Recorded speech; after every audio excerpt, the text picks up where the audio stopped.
Limitless Wrestling fans. Jon Alba here with the czar of Limitless Wrestling, Randy Carver.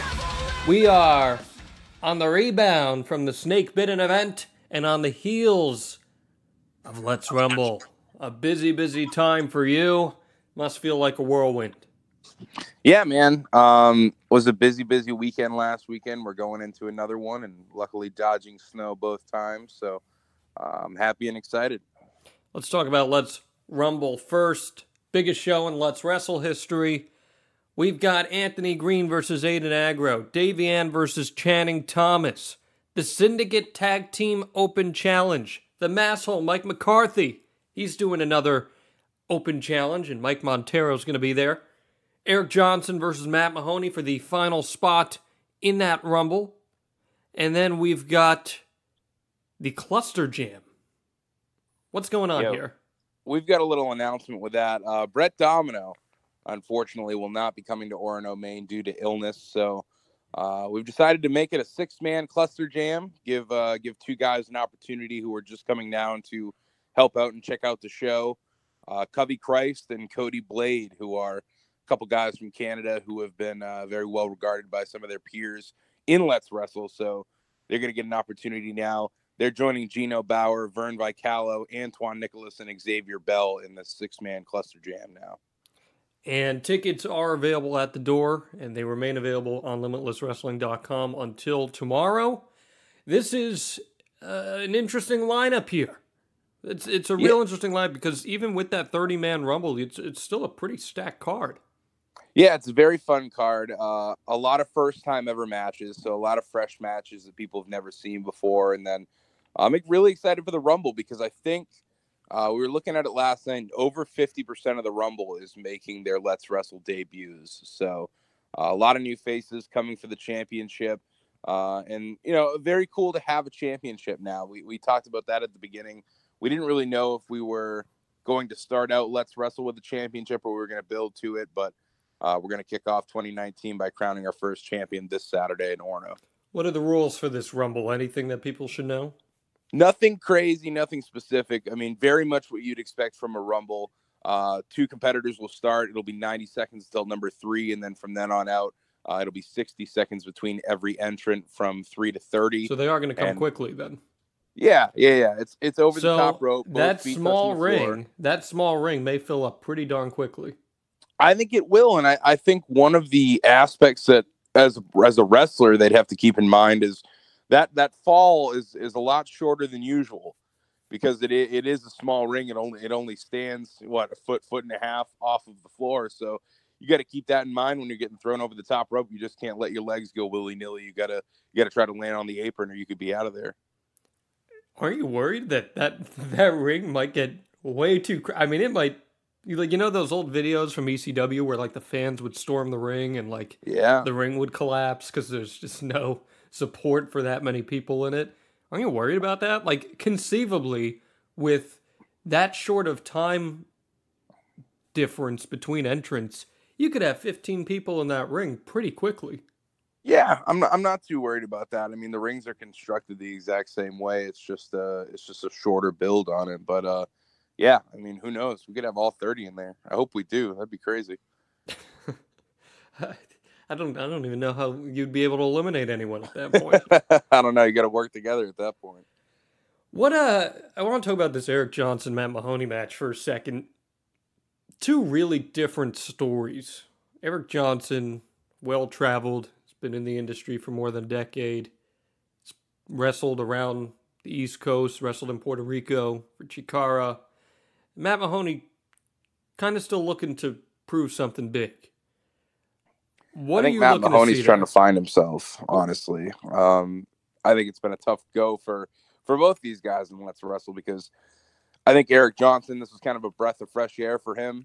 He was kind of getting a chance to he's always wanted to work at Limitless Wrestling. He's said that before. So this was kind of his chance to really prove to not only me, but to the fans that, that spot would be deserving of Eric Johnson. And obviously to do that, wins are going to take you there. Impressive performances are going to take you there. And he's been kind of hindered because any time that he's been in the ring with Matt Mahoney, whether it's been a tag team match or 4-way, Matt Mahoney has, theoretically cost him a victory in Eric Johnson's mind. So, these two are finally going to get some spotlight. They're finally going to get a singles match, one-on-one against each other, student versus teacher. But there's a lot on the line here because whoever loses this match does not get a chance to challenge for the championship. So they're both going to be fighting very hard to get that final spot in the Rumble. It's not the number 30 spot, but it is the final open spot for the Rumble that they're fighting for. Do you know who's number 30 right now? I don't. I really want to bring like 30 numbers in one of those. So you're going to do a Tumblr? Yeah, I really want to do something Don't they have something like that at the Post 84? Don't they have like a bingo Tumblr? Yeah, hell yeah. Bingo's like the thing there other than wrestling. So I think we could set something up. I think that'd be cool. But no, we haven't had any specific matches that are for like numbers other than Calvin Strange. I was going to say, we do know who's number 1. Yeah, we do know who's number 1 because Calvin Strange has made quite a little promo video on the Let's Wrestle Facebook, and he's called me repeatedly.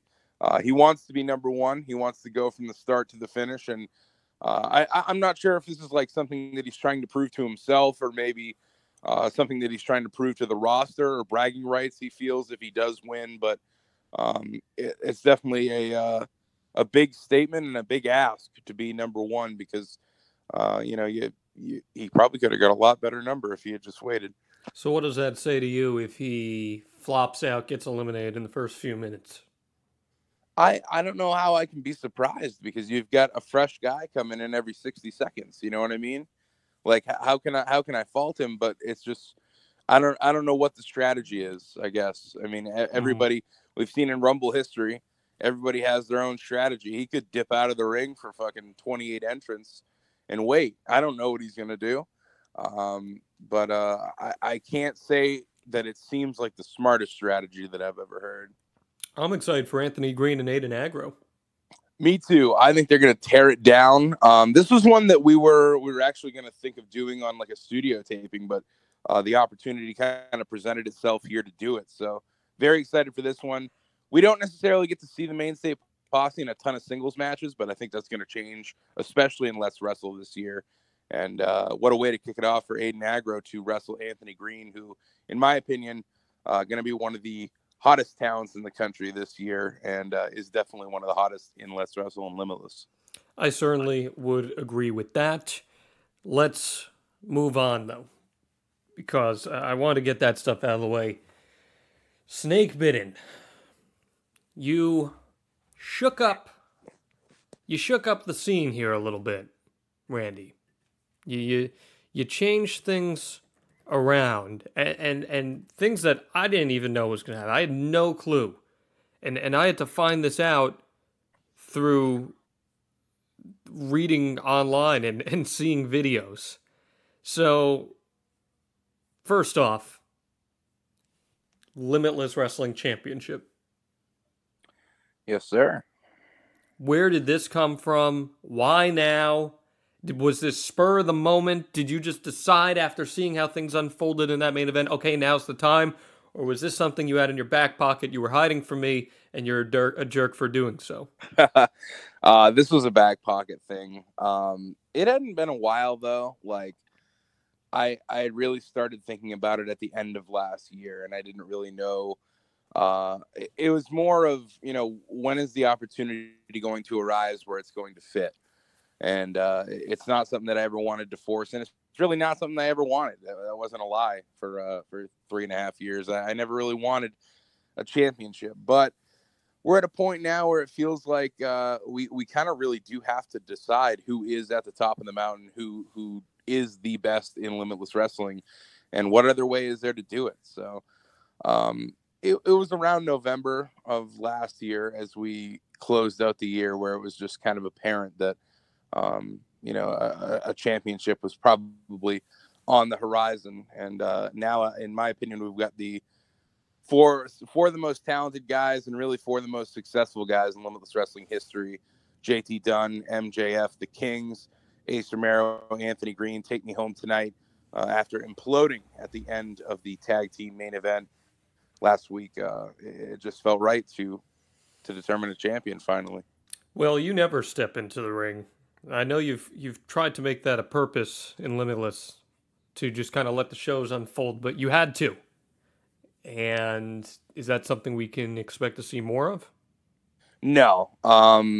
Other than ring announcing, I think that's like the second time that I've actually taken the microphone to set something up, and it does not happen very often because I don't think it needs to happen very often. But this is one of those cases where I did have to step in as the promoter, booker, whatever the fuck.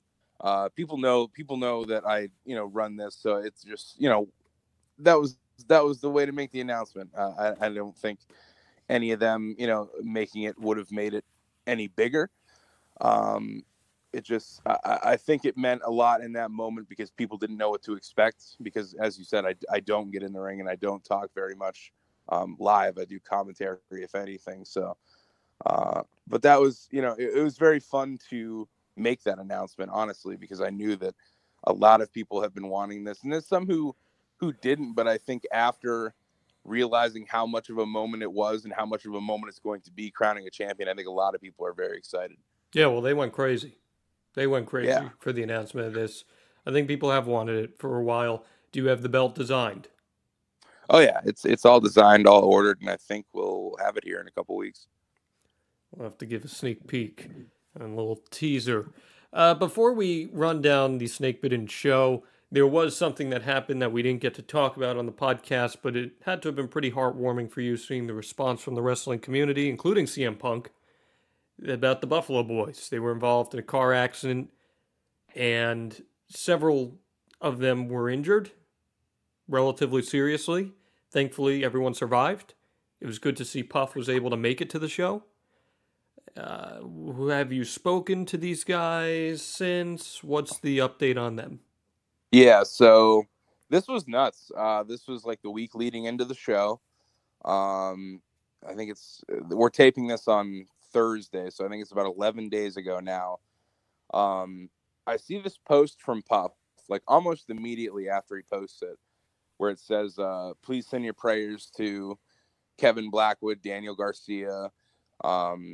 Daniel Garcia broke both of his legs, and like Kevin Blackwood broke both of his ankles. And I'm like, I was kind of floored, but it literally felt like a joke, because it was something that I just looked at and didn't believe at the start. So after it dawned on me that this was not a sick joke, I messaged Puff, and he got back to me immediately and was like, yeah, we hit black ice, the four of us, which was Puff, Kevin Bennett, Kevin Blackwood, Daniel Garcia, got in a real bad accident. And he didn't really have a ton of details for me at that point, because I don't think he really knew. They all got kind of separated when they got brought to the hospital. So what ended up happening was they were heading back from a show in Montreal.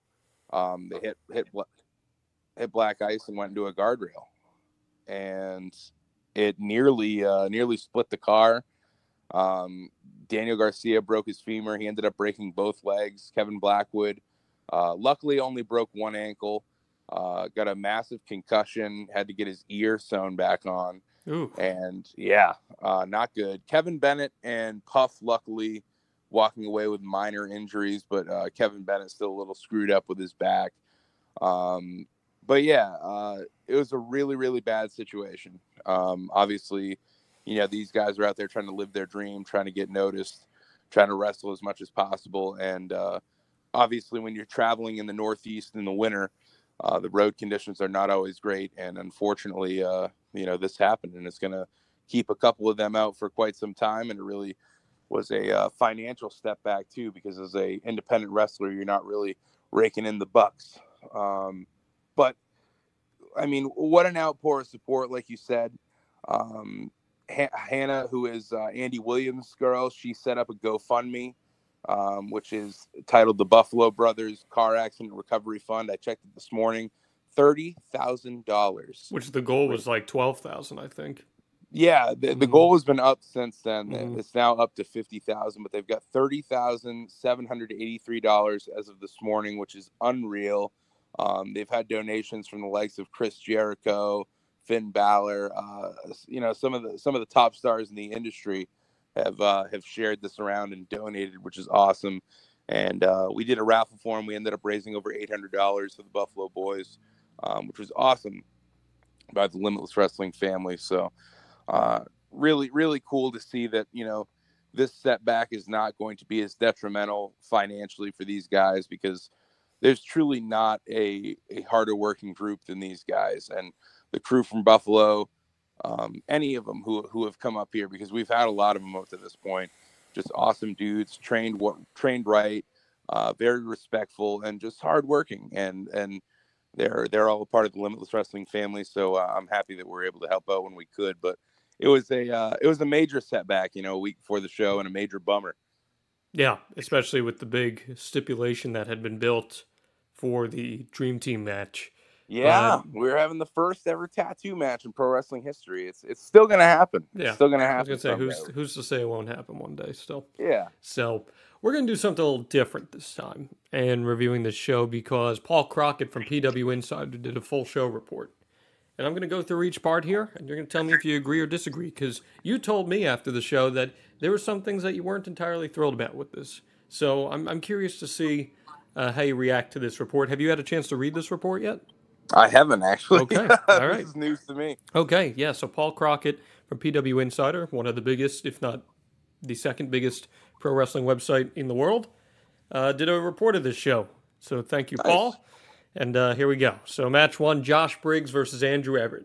The match was built around a couple things. First was Everett being Andrew the Giant and trying to choke slam Briggs. The second was a burgeoning feud between Briggs and Chris Dickinson, who was on commentary. Everett failed in his attempts with the choke slam, which he should have, considering the size difference. Toward the end, Dickinson got away from commentary and started jawing with Briggs. This led to Briggs missing a Pazuzu bomb and falling prey to a very fake-looking chokeslam from Everett, followed by a moonsault for the win. They at least built to the chokeslam properly, but him taking a chokeslam from Everett looked ridiculous. To their credit, the crowd reacted to it and enjoyed it. The match was okay. Winner, Andrew Everett. So I did not get to see a ton of this match. From what I heard, very fun match, and then Andrew Everett actually blew out his knee in this match. Kept going, and I saw probably the last 3.5 to 4 minutes of this match, and it was a very fun match from what I caught. Josh Briggs did attempt a Pazuzu bomb, staring down Chris Dickinson the whole time, and unfortunately that's what led to Josh's second loss in a row in Limitless Wrestling. But I thought this was a fun match. It felt weird as an opener, like watching it like live. So why open with it? What's that? So why open with it? I don't know. I think I expected it to be this like crazy clash of styles, because I'm a big mismatch fan, as people know, and I think it would have fit better deeper in the card now looking back at it. But I don't know. This one was a tough card to kind of construct, because I just think there were a lot of matches on this card that people really cared about. So it's tough to really decide, what you're going to lead off with. And I don't know if I made the right decision on this show. See, for me, the opening match shouldn't be so much story-centric. Like, obviously, you're trying to push across here the story between Dickinson and Briggs, which down the line is a big money match, no doubt about it. But that opening match, it's really to get the crowd hot. It's why you threw out the guys from Chikara in the past, the trio stuff, or you did Brian Cage and Chris Dickinson, like that kind of thing, because you got to get the crowd going super fast. So I think a lot of times when you see opening matches that are a little more story-centric, it may not come across as electric as you intend it to be. I agree with you that their styles clash should have produced something pretty interesting. I haven't seen the whole match. I've seen pieces of it. I definitely want to look back on it. But nonetheless, it's a big win for Andrew Everett here. Yeah, for sure. Big win in his debut, and I definitely think you'll see him back in Limitless Wrestling this year. Is he healthy? Sort of. Like, he kind of brushed it off as like something that just happens. But I mean, I don't think he's 100%. But I think it's just, a lot of wrestlers really do have these nagging injuries that we don't really know about. And they just push through. And it's crazy to think about, because, you really never know what could happen, especially being a pro wrestler, taking a lot of risks. But He seemed okay at the end of the night, and I definitely hope that we can have him back. That's good news, at least. So then we got the Dream Team versus Harlow O'Hara and a mystery partner. Stokely came out and said that Harlow had no friends, and he wished Kevin Blackwood well, but he hired a private investigator to find out who Harlow's partner would be. And I guess he said that he brought a Whitney Houston hologram. What's the deal with that? Yeah, he was saying that was going to be Harlow's partner, which was 100% false. Myself and Harlow O'Hara never had a conversation about the hologram. So. Well, yeah, and like with all due respect to Limitless Wrestling, I don't think you have the money for that kind of technology. So no, I don't know what. how the hell can anyone really figure out? First of all, you have to have a hologram machine or whatever, a hologram that knows how to work. Get that at Holograms R Us. Yeah, that'd be the place, I suppose. Mm-hmm. Well, nothing there, but Stokely working his magic on the microphone, no doubt. And Harlow said that Buffalo people stick together, and she turned to their trainer, Pepper Parks. How'd this come about? So we definitely knew. I was talking to Harlow a lot. We were obviously trying to game plan because, we knew that Kevin Blackwood was not going to be available to wrestle. So, the question was, where do we go from here? And a lot of people asked about Andy Williams, which actually was someone that we reached out to about it. He was unfortunately in Japan until the 14th, so he was going to be unavailable. So our next contestant was Pepper Parks. And Pepper Parks, a really cool story attached to this because he is one of Kevin Blackwood's trainers. He's one of the trainers at the Grapplers Anonymous School in Buffalo, New York. So he's worked with all these guys pretty much from day one who were involved in this accident. So it really meant a lot to him to be able to, represent Kevin Blackwood in this tag team match and make his Limitless Wrestling debut in the process. So you bring in Pepper Parks. Decent match. It was built around Harlow getting in and getting a measure of revenge before Stokely grabbed her leg and stopped her momentum. From there, Casanova tried using the chain, but he got stopped. But not before low blowing Parks in front of the ref. The finish saw Theory hit the unproven cutter for the win after the match. O'Hara punched Stokely and hit him with a DDT. The Dream Team win. What do you think? I think my favorite part might be Stokely getting DDT'd on a chair, but I really enjoyed this match. It's nuts when I see Harlow O'Hara hit that stunner on Austin Theory every single time. Yeah, he's awesome taking that thing, man. she got him again.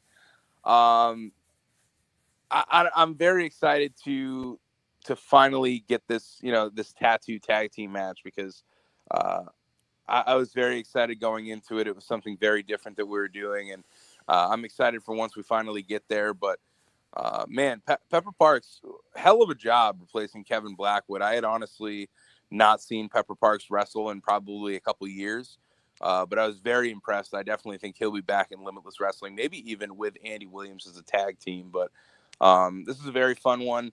I think Christian Casanova and Austin Theory are a very underrated tag team together, and I'm surprised that they don't team more places because this is a hell of a match and definitely one that you should check out. Moving on, Simon Grimm versus Chris Dickinson, Simon Grimm's Limitless debut. This was a hard-hitting style of match that tried to work in an All-Japan mid-90s main event kind of way. It ended up being pretty good. No one really reacted to Grimm when he came out, but he ended up having a good account for himself. The match ended with Dickinson getting the win with a Pazuzu bomb. Your winner, Chris Dickinson. What do you say to that? How did people react to Simon Grimm? I think one of the big things, and I agree with his statement, I think one of the big things is that people did not expect Simon Grimm to not have the mustache. He shaved his mustache on like New Year's. So I think a lot of people were taken back when he not only doesn't come out with the like old-timey character or music anymore, but he comes out with an entrance mask and a hoodie. Mm-hmm. So people, you don't really know that it's him until he takes that off, first of all. And then second, you might not even recognize him without his facial hair. So yeah, I think it took people a minute. I think some people, it took them until the in-ring announcements to really understand who it was because he does look a lot different. But what do you think about that statement, All Japan mid-90s main event kind of match?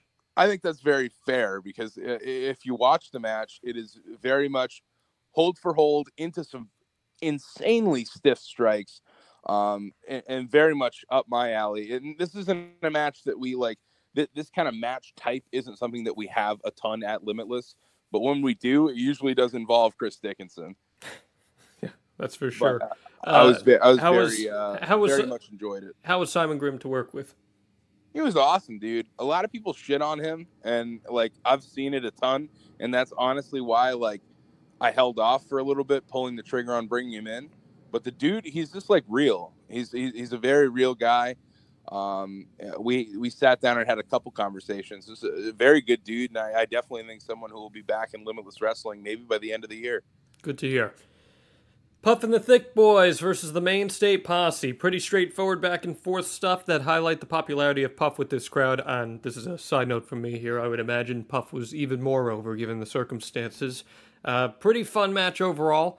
The finish saw Puff forget what triple team maneuver they were going to do, which led to the Thick Boys getting pushed off the top rope, followed by a double team move that got the pin on Puff. Much to everyone's dismay, after the match, the Thick Boys and Puff argued. So the Main State Posse picks up the win, and some more dissension between Puff and the Thick Boys. Can't seem to get on the same page. No, I really enjoyed this one. This is one of the few matches that I got to sit and watch from start to finish. I think they could really get it together, the Thick Boys and Puff. I really think they were on their way to working as such a great cohesive unit. Puff forgetting, what triple team maneuver they were setting up for. I don't think Puff has really done a lot of triple team maneuvers in his career, but man, this is a really fun one. Definitely a match on this show that anyone should check out. Main State Posse, though, hitting at all cylinders right now. They get the win over the Thick Boys and Puff. And the Thick Boys have really, over the past couple months, they've gone from one of the most dominant teams in Limitless Wrestling to having losses over the debuting Shooting Gallery and the Main State Posse, and it's all thanks to Puff. So they got to figure something out. We saw John Silver walk out on Jay, Freddie, and Puff. I'm not really sure what's going to happen with the Thick Boys because they're kind of dissolving right now over trying to figure out if Puff is a Thick Boy or not. So I've heard from a few people that this was match of the night, and this report would seem to indicate this too. The unsanctioned match between Ashley Vox and Chris Statlander. This was an absolutely fantastic brawl between two women who have been properly built into their roles over a period of time that concluded in the right way. Statlander has been made into this arrogant, overbearing heel, while Vox was the scrappy underdog, and it got over huge. Props to both ladies to putting on a hell of a performance and going all the way to do so. Statlander also got color, which was wild. They built the heat around Vox's hands so that she couldn't do her fishhook submission, but in the end, Vox took a spare steel turnbuckle to add to the fishhook for the submission, and crowd reacted with such genuine positivity, and that was refreshing to see. Definitely worth checking out. Winner, Ashley Vox. You agree with that? Yeah, I had goosebumps, legitimate goosebumps when that real catch submission went in with the turnbuckle there. It was just nuts. This whole match, start to finish, was nuts. Ashley Vox, Chris Statlander, in my opinion, not only just two of the best female wrestlers in the area, but I think two of the best wrestlers, period, in the Northeast. And I think it's going to be a big year for both of them. But this is a must-watch if you are checking out anything of this show. This is a must-watch.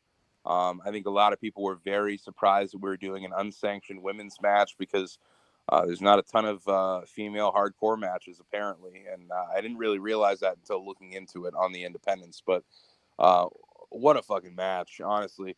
Chris Statlander, Ashley Vox fought all throughout the arena. So many weapons introduced into this match, too. Chris Statlander beat the hell out of her with a fishing pole. But just so fun. There's a few must-watches on this show, and this is one of them for sure. I'm going to make a bold prediction here on the podcast for 2019. And it's going to be that Ashley Vox is going to fight for that Limitless Wrestling Championship this year. I definitely think she could get her way there.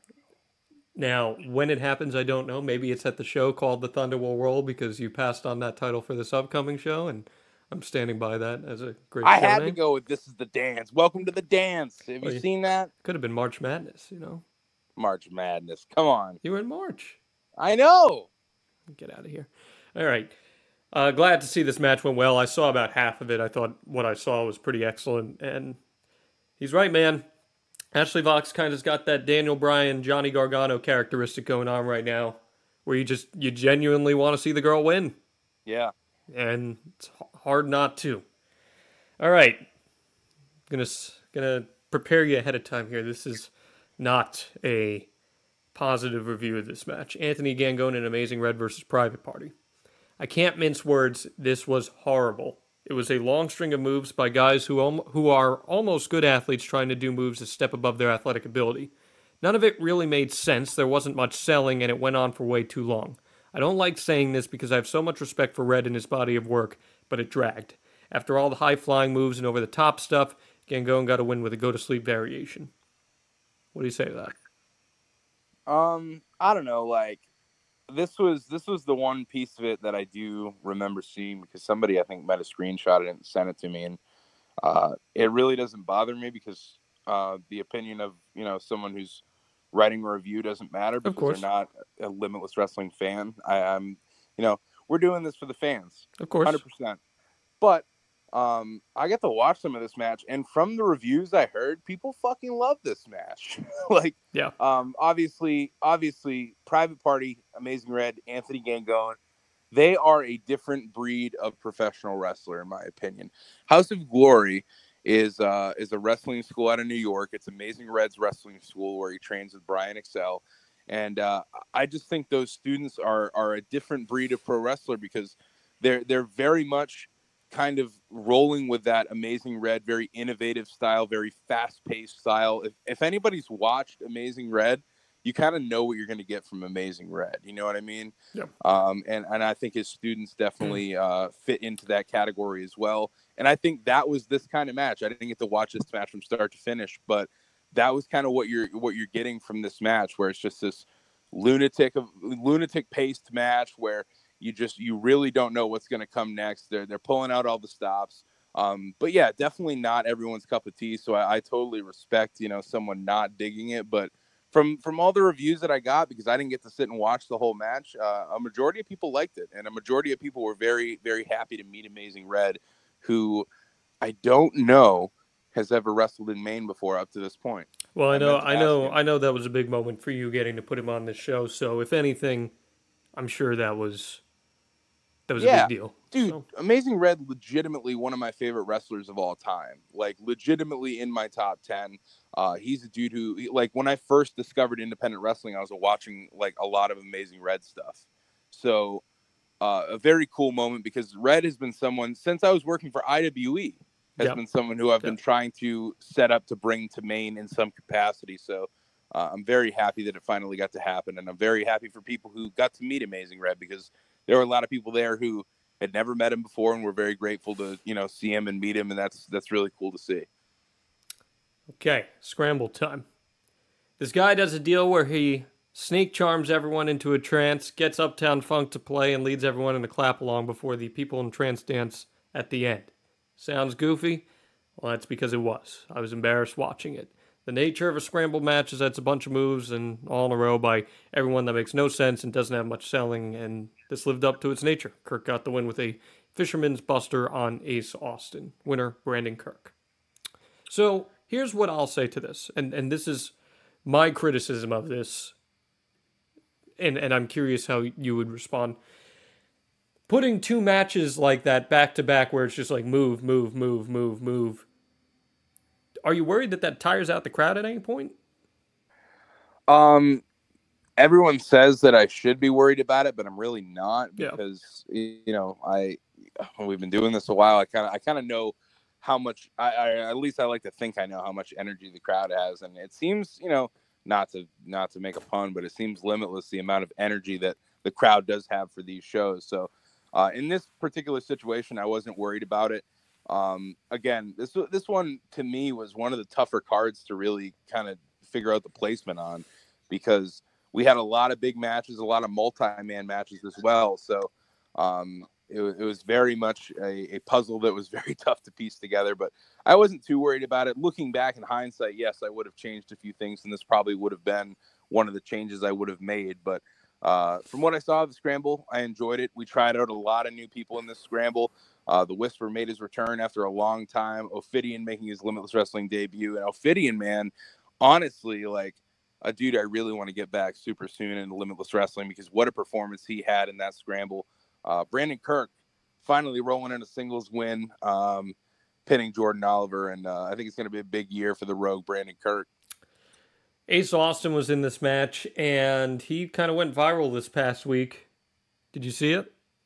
I did, and I shit a brick because we've both seen Danger Kid do Yes. something very similar. I think what Danger Kid did was even more dangerous. No pun intended, honestly. No, I totally agree. But yeah, I was watching that, waiting for that basketball hoop to collapse, because that's always my worry when someone goes up there. But very cool clip, jumping off the basketball rim into the ring with a crossbody.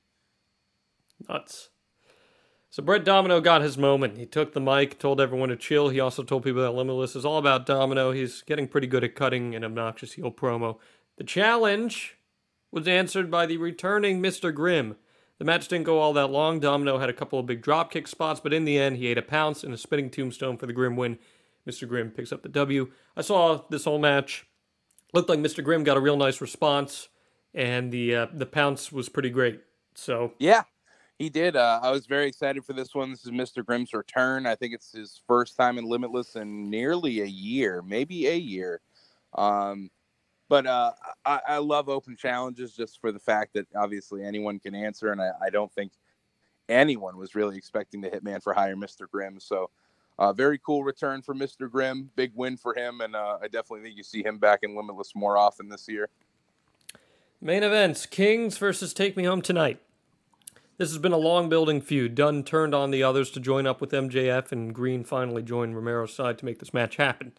The match was on its way to being outstanding, went straight from its path at the end. I understand the need to do story work in the match since there's so much leading into it, but there was too much going on towards the end. Dunn and MJF did an excellent job of building the heat on Romero, who in turn did a good job selling. After Green finally got a hot tag, that's when the match lost its way. There were a couple of spots when AG and Romero accidentally hit each other, which led to dissension. Then at the end, Dunn hit Death by Elbow on Romero, but MJF made a blind tag and scored the pin. I feel like it could have been condensed a lot more and it still would have been excellent. After the match, all four had to be pulled apart by the locker room. Limitless owner Randy Carver came out and cut a promo saying all four men are four of the best in the world and that they now all hate each other. So at the next show on March 9th, there's going to be one champion. He announced the first ever Limitless Wrestling title, and all four would be in a fatal four-way for the championship, which got a huge reaction. Good way to end the show. Winners are the Kings. What do you think about that? I mean, I agree with him that the match did get out of hand, and I think that's why, we have to have a champion, because no one really gets along. We look at MJF, JT Dunn, Ace Romero, and Anthony Green. We look at that, take a step back and look at that as a tag team match. MJF and JT Dunn have two pretty big personalities to be working together. Anthony Green, Ace Romero, I don't even think we have to go into the history that they have. They're two guys who obviously don't like each other. These are four guys who stake the claim that they are the best in Limitless Wrestling. And for once, we can only have one person really saying that and really being at the top of the mountain. And, this is something that could rip MJF and JT Dunn apart. This is something that is obviously not going to bring Ace Romero and Anthony Green any closer. So it's going to be madness. And I think we experienced a little bit of that madness at the end of the show, nearing the end of the match, too, because we were seeing Ace Romero and Anthony Green not really getting along, nearly bopping each other with numerous things. So it's going to be very interesting how that fatal four-way plays out. The tag team match, though, I really enjoyed. I enjoyed as much as I could. MJF making wisecracks the whole time doesn't blow me away, but I really enjoyed this tag team main event, and I just definitely think that this proved, if anything, that it's more than time for a championship. Overall, the show was good, but the match order should have been switched around because the last half dragged and I feel like it hurt the main event a little. With that being said, Limitless is some of the best fans I've seen because they react to almost everything. So it's a great atmosphere to watch wrestling in, so if you get a chance to see it live, I definitely suggest it. I can agree with that. I look back on this show and wish that I changed a few things, but, we can't hit a home run on everything, and I wish that we could, and that bothers me that we can't, but sometimes we can. And I definitely think, looking back, the lineup should have been switched around. But overall, I think a really fun show. People seem to very much enjoy it as usual, and I'm happy about that. Nice statement about the fans there as well. Yeah, and I agree, and I say it every time, and I say it on this podcast all the time. I really do think that we have the best fans in pro wrestling, and we've just had so much shit happen that, we're still learning as we go. And I learn really something every day with this, everything to do with Limitless Wrestling. So to have a fan base who is supportive, not only in successes, but in mistakes is all I can ask for, really. Okay, so welcome to the dance. March 9th, shaping up to be the biggest show in Limitless history. Tickets on sale Monday at 7 o'clock on limitlesswrestling.com. I suspect this show will sell out much quicker than the others, especially given the main event and a couple of talent announcements. The main event, we know Ace Romero versus Anthony Green versus JT Dunn versus MJF for the Limitless Wrestling Championship. And then you announce this week, and I know deep down, you are fanboying like crazy about these two. The Hurricane, Shane Helms, and Tommy effing Dreamer are making their Limitless Wrestling debuts. How excited are you for those two? A little bit, man. I almost called this show "We're Not Fucking Around" anymore. But yeah, I don't know. I don't know if that's the best no, probably not. Dude, Tommy Dreamer. To go back to some of my legitimate favorites, Tommy Dreamer is also a guy legitimately in my top 10. And the Hurricane, Shane Helms, dude, who doesn't like the Hurricane? Just two really cool names who I thought would fit into Limitless Wrestling very well. And every show seems to have a different feel, and obviously this one has quite a different feel. We've got a Limitless Wrestling Championship match, and Tommy Dreamer, Hurricane Helms, and that's just a start, man. We got a lot of announcements coming for this show this week and next week. Legit, Tommy Dreamer's one of the top 5 nicest guys I've met in pro wrestling. So if you get a chance to talk to him at the show, do that. And Shane Helms, I really believe, is one of the most unheralded cruiserweights of the last 25, 30 years. Yeah, I'm with you there. Awesome character, too. The Hurricane was a staple of my childhood. I was a big fan. I'm so jealous I can't be at this show. This sounds like it's just going to absolutely tear the house down. Really excited for you and the fans. Tickets available at limitlesswrestling.com on Monday at 7 o'clock. This Monday, man. Mm-hmm. This Monday. Now, we haven't spoken on here since the AEW rally, right? I don't believe so. I was there for that, and I saw your boy MJF there, man. And did you see Being the Elite this week? I did. I saw the clip. I haven't seen the full episode. But you saw the clip? So you saw that MJF is wasting no time being MJF in AEW, huh? No, I wouldn't expect any less of Maxwell. He's, he showed in that clip on Being the Elite how charming that he really is. And then there was at the rally too, putting gum on Conrad, calling him turkey tits. Yeah, I was thoroughly impressed with our boy Maxwell. Has he ever called you turkey tits? That's he showed me actually at this show. He pulled out his phone, went to his contact list, and he clicked on this contact and said, "Is this your number?" And it was my number under the label of turkey tits. So yeah.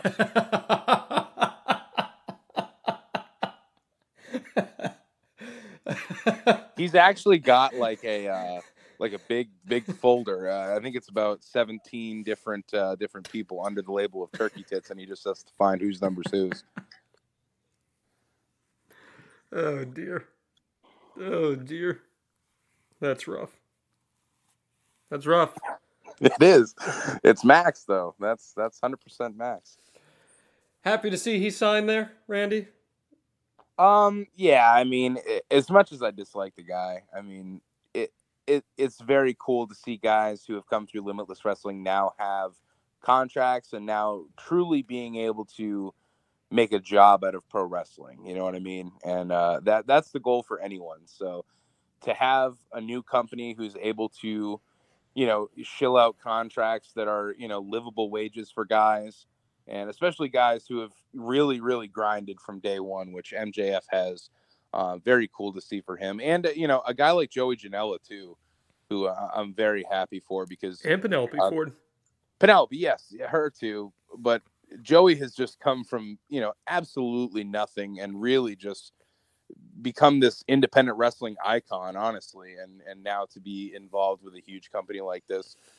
Britt Baker, too, who I think is a really cool story because she's someone who is actively, within a second profession as well, because she's a legitimate dentist. The dentist. Dr. Britt Baker. Britt Baker. Britt Brapa. Yeah, dude. Such a cool thing for her, because like I think that's really cool that she can, be such a successful pro wrestler, but also be chasing that second profession and be, very good at both, and now be a contracted wrestler for AEW. That's awesome. And Cody, I told you this, and I'll tell the Limitless Wrestling fans this. I was talking to Cody after the rally, and he had some very positive words about Limitless Wrestling. And I think that's a credit to all the fans out there who made it a memorable experience, because I don't think a whole lot of pro wrestlers back in the day would remember their trips to Maine, with all due respect. And I think you guys made it memorable for Cody. That's pretty cool. That is cool, and I totally agree with you, because especially when I was first starting in the business, like I would meet a lot of these guys on some of the local Maine shows, like a Justin Credible or Robbie E or Savio Vega, or just the random guys who pass through, and then you see them again and they don't even they don't recognize you because they don't fucking remember their trips to Maine. You know what I mean? I definitely think that's changing, and I think it was a really memorable experience when we did have it. Was memorable for us, I can tell you that much. I think his appearance in Limitless kind of helped really put Limitless over the hump there. And it did. We've talked about it before on here. That was really the first big step that we took, because that was the second ever show that we had outside of Orono. It was really the first time that we had brought in a name of that stature since our third show, when we had Chris Hero and Zack Sabre Jr. So it was a big step outside of our comfort zone, and something that definitely paid off for us, for sure. You get to see any of the Tokyo Dome? I have not yet. Have you? Of course I have. And if you listen to Living the Gimmick, and if you're a patron at patreon.com/Living the Gimmick, you would know my thoughts on that. So go listen to LTG 170. And 171, and we talk about the Dome. I love it. Zack Sabre Jr. is amazing. He's amazing. And he is. I heard he had a real good one on Ring of Honor TV this week with Tracy Williams, too. Yep. And I heard your boys LAX at the Impact tapings with Ray Phoenix and Pentagon absolutely tore the house down. So that's no surprise. No. I think those are four of the best tag team wrestlers going. I could argue that Ray Phoenix and Pentagon are two of the best wrestlers in the world, period. Right now. No, so, I would totally agree with that. Yeah. So, anything else you want to push here, Andy? Let's wrestle this Saturday, Orono, Maine. Definitely come out if you're around. The snow's going to hold off till Sunday, so we're going to have a clear day for Let's Wrestle. Tickets are just $8. They'll be available on limitlesswrestling.com until Friday night, or they're available at the door. And don't forget tickets for Welcome to the Dance. It's on a Saturday this time. Saturday, March 9th, Limitless Wrestling returns to Westbrook. Tickets go on sale Monday at 7 p.m. Don't be late. Not too shabby, my friend. A fun show ahead this week. Check it out, folks. And we will see you on the other side.